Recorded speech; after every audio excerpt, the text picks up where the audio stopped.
In this lesson, we will learn about raw and array data, the concept of variable, quantitative, qualitative, discrete, and continuous. In this discourse, we will be essentially talking about the concept of raw and array data and the various types of variables that we come across in conducting research. Now let us first start with data. In conducting research, a researcher first sets the objectives of the study. Then the researcher decides in choosing the information types required to meet the objectives. This information can be numerical in nature, it can be some observation or any other appraisals. Data, whose singular form is datum, are a body of information. For example, height, weight, population composition, age, sex, occupation, level of education, ethnicity, marital status, nationality, skin color, and so on can be the examples of data. Again, data can be any narratives, any visual depiction, information about marriage, birth, and death rituals.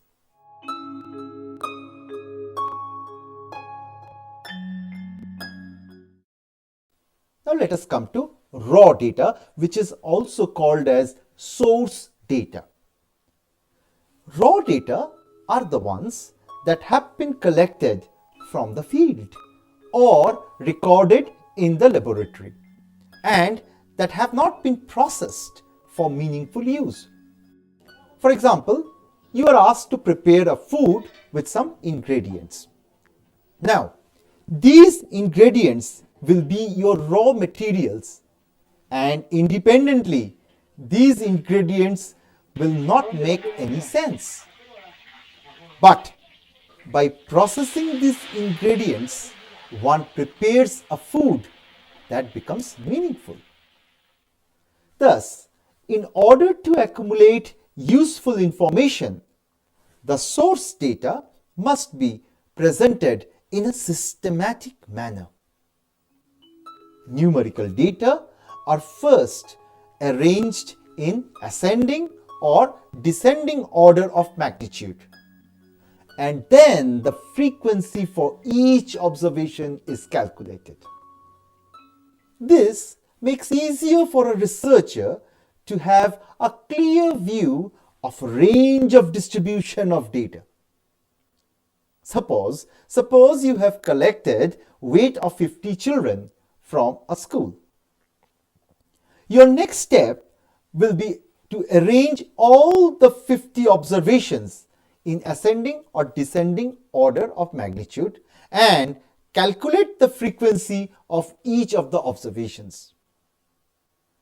If you have gathered information on marital status, then you need to classify the population into certain categories like married, unmarried, separated or divorced, widow or widower, and then calculate the frequency for each of these categories. Now, in this way, the raw data not only gets processed but condensed as well, and that too without losing any information of interest. Let us take another example with ABO blood group. You know, there are 4 different types of ABO blood groups: A, B, AB, and O. Suppose you have collected information on 100 individuals regarding their ABO blood group types. Since we know that there are 4 ABO blood group types, we will make 4 such categories. Right? Now, check the source or raw data and find in which category the first and subsequent observations fall. In this way, one can have a clear picture of the distribution of the data. This is called array data. Thus, we conclude that there are some data which you can arrange in ascending or descending order of magnitude. For example, the example that I gave on height. And there are other types of data where you cannot make any hierarchical division as in ABO blood groups.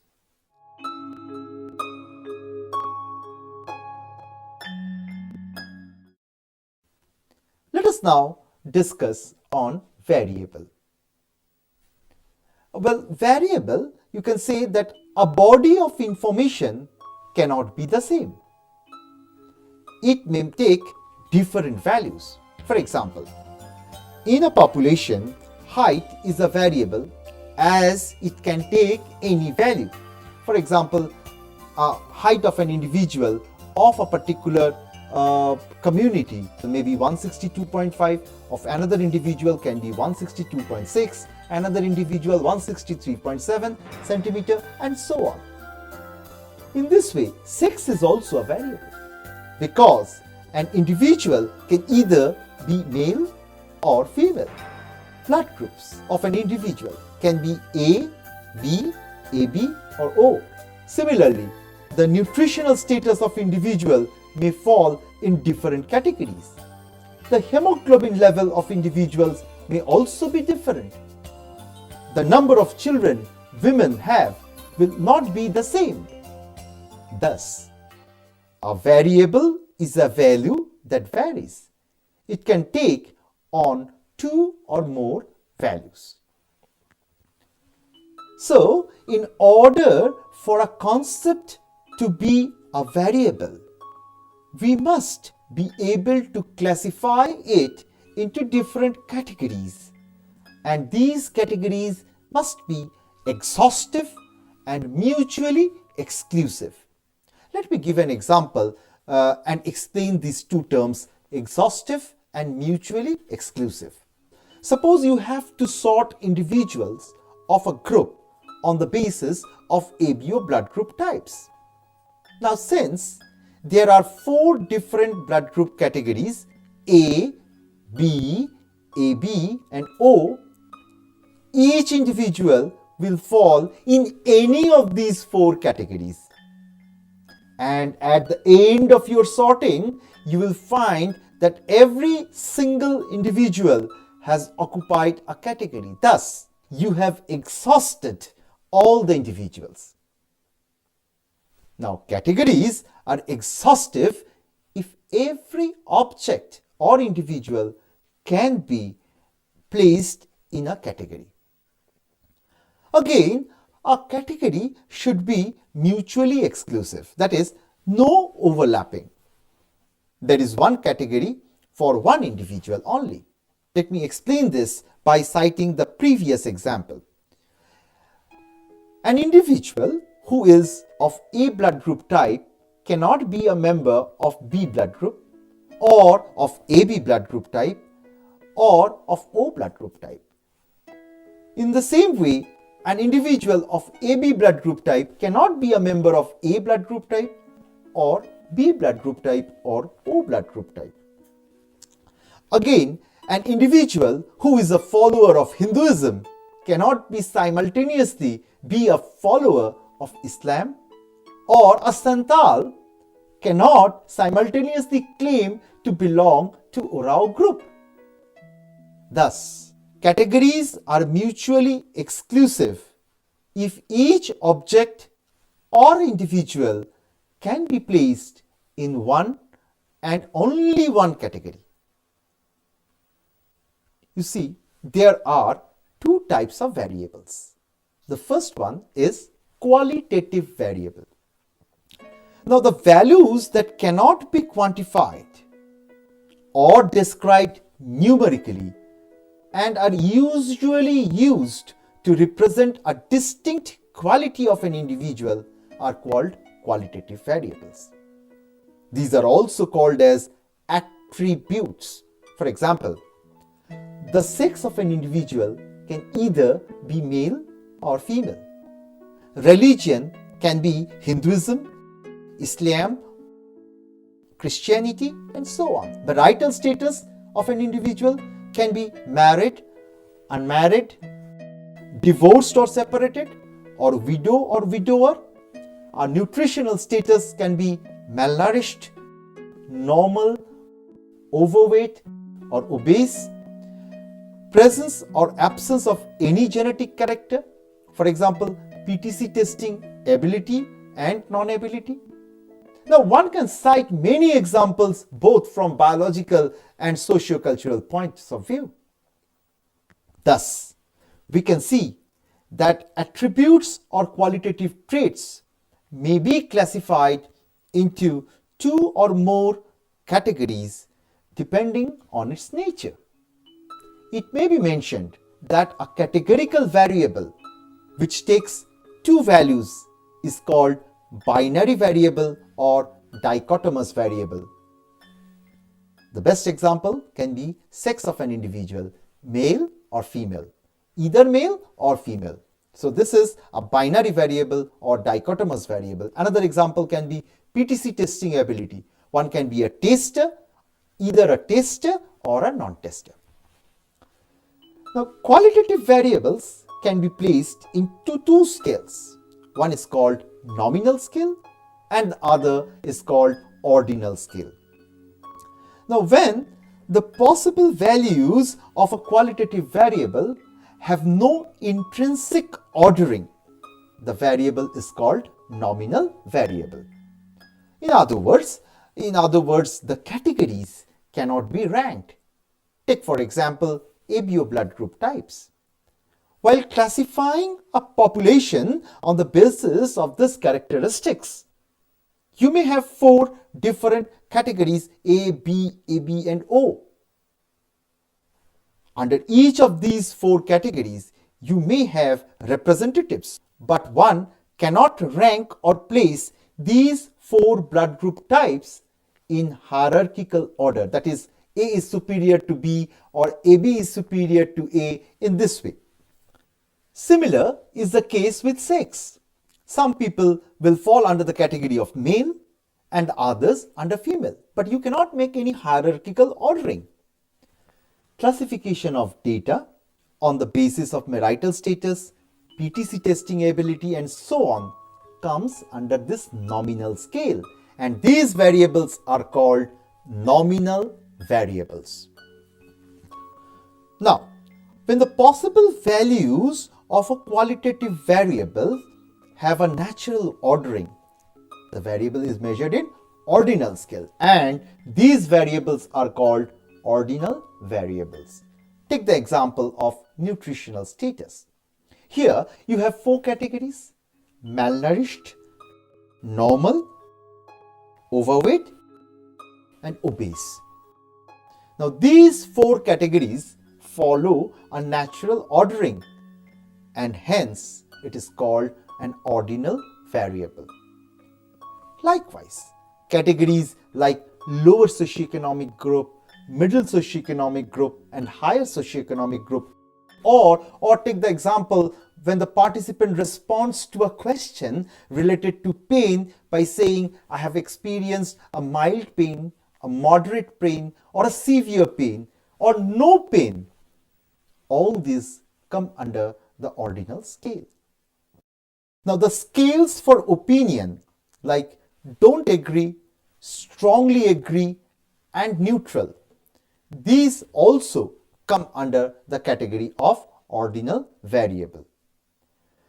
It is important to note that although the categories of the ordinal variables can be judged in a hierarchical framework, yet the difference between successive categories cannot be measured. For example, you cannot measure the difference between obese and overweight, or between overweight and normal, or you cannot measure the difference between mild pain and moderate pain. Next comes the quantitative traits or variables. The variable that can be quantified or that can take only numeric values are called quantitative variables. The values of quantitative variables are usually measured in interval scale when the differences between the two values becomes meaningful. It means that interval scales are ordered or ranked, and the difference between the values shows how much larger one value is than the other. A ratio scale is also an example of interval scale, but has the additional property that the ratio of two values is meaningful. Moreover, ratio variables have a true 0 point, that is, a zero that measures an absence of a phenomena being measured. Let me give an example. The Kelvin scale of temperature. You see, the Kelvin scale of temperature has a true zero which identifies the absence of molecular movement or heat. The consequence of a 0 point is that the measures have ratio properties. In social science, most of the variables are ratio variables. For example, age, number of childbirth, income, distance, number of times an individual remained indisposed in a month, years of education, number of cigarettes smoked in a day, and so on. From this above discussion, it appears that in interval scale, the difference in two values is a meaningful way to compare, but in ratio scale, both the difference in two values and the ratio of two values are meaningful. Let me give an example. Suppose the systolic blood pressure of an individual was 139 millimeter per or over mercury per Hg and 120 millimeter over mercury or per Hg before and after intervention respectively. Here, following the interval scale, it would be meaningful to say that the difference in systolic blood pressure before and after the intervention is 19 millimeter over Hg or over mercury. However, it would not be meaningful to say that the systolic blood pressure was reduced by 1.58 times after the intervention. On the other hand, weight is a variable which can be measured both in ratio scale as well as in interval scale.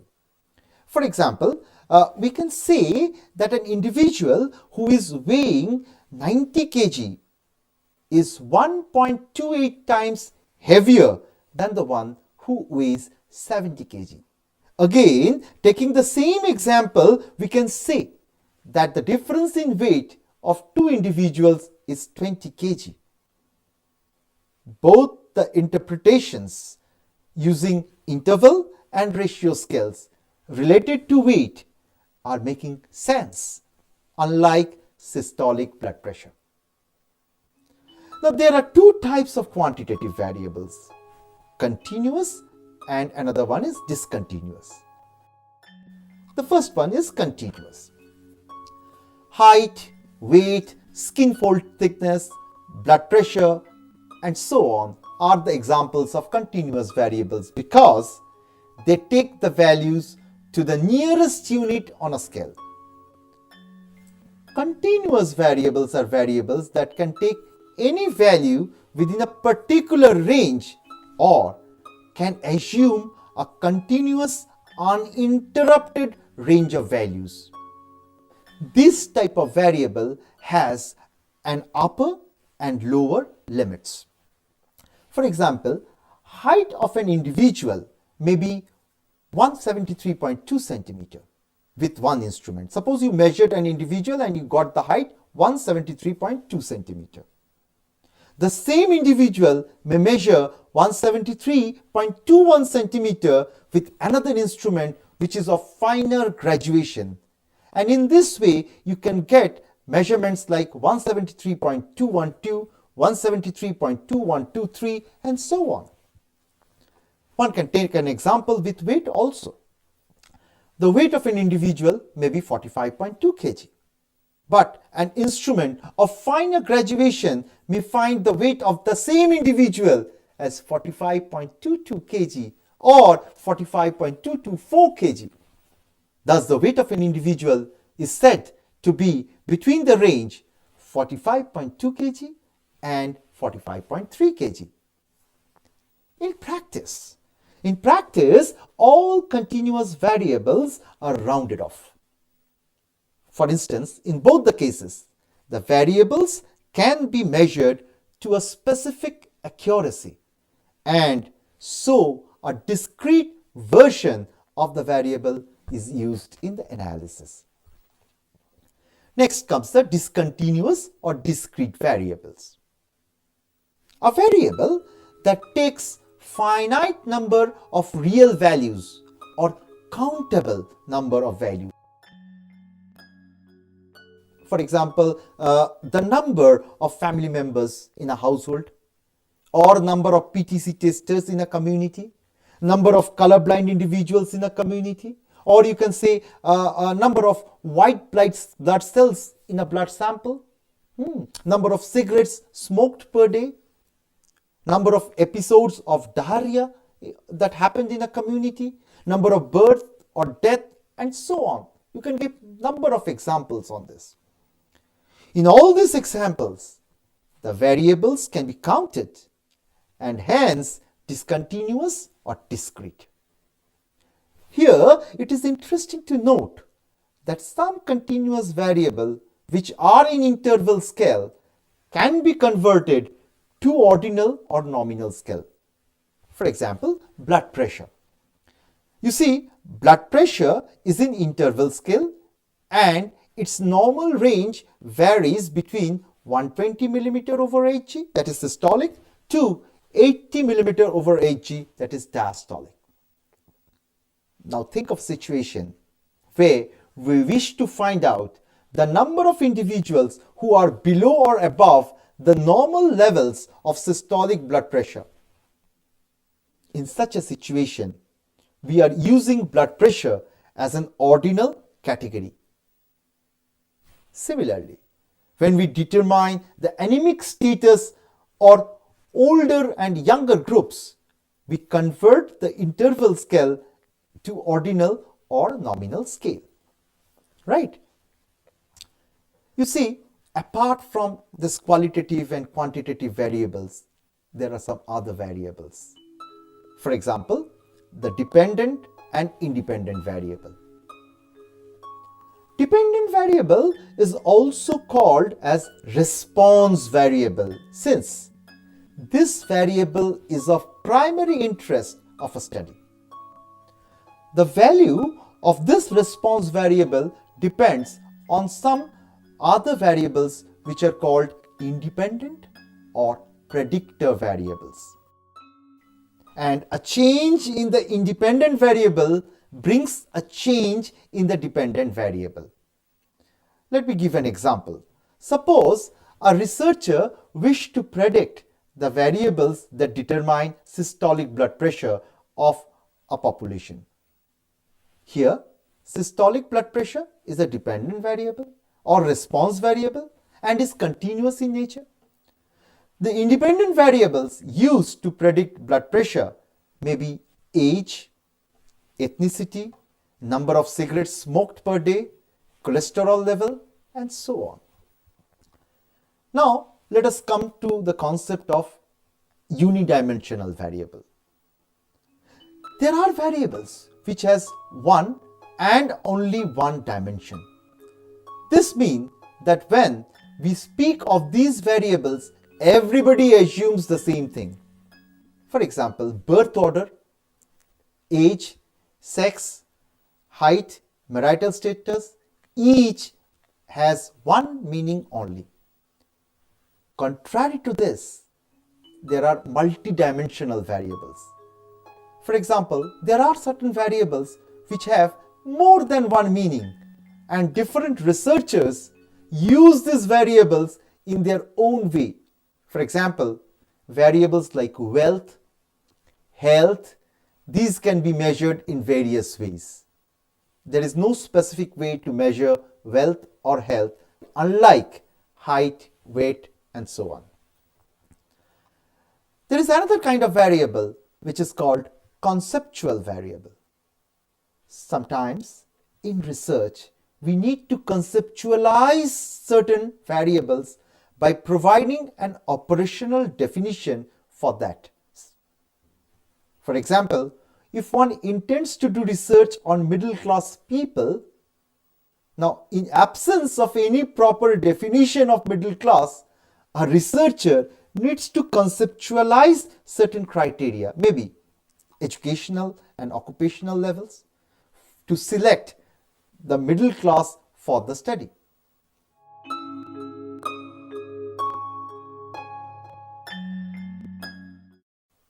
Now, this chapter completes our understanding about some of the key elements of statistics, starting from variability in a population, raw and array data, classification of data, the scales used in statistics, and the concept of variable and its types. The source data or the raw data do not present meaningful explanation until they are arranged systematically. The selection of a variable and the scales used to measure are extremely important for a research. The scales of measurements vary from normal to ordinal and interval scale. Variables may be qualitative or quantitative. A quantitative variable again may be discrete or continuous. Apart from these two basic types, variables again may be dependent, independent, conceptual, multidimensional, and so on, depending on the nature of the data.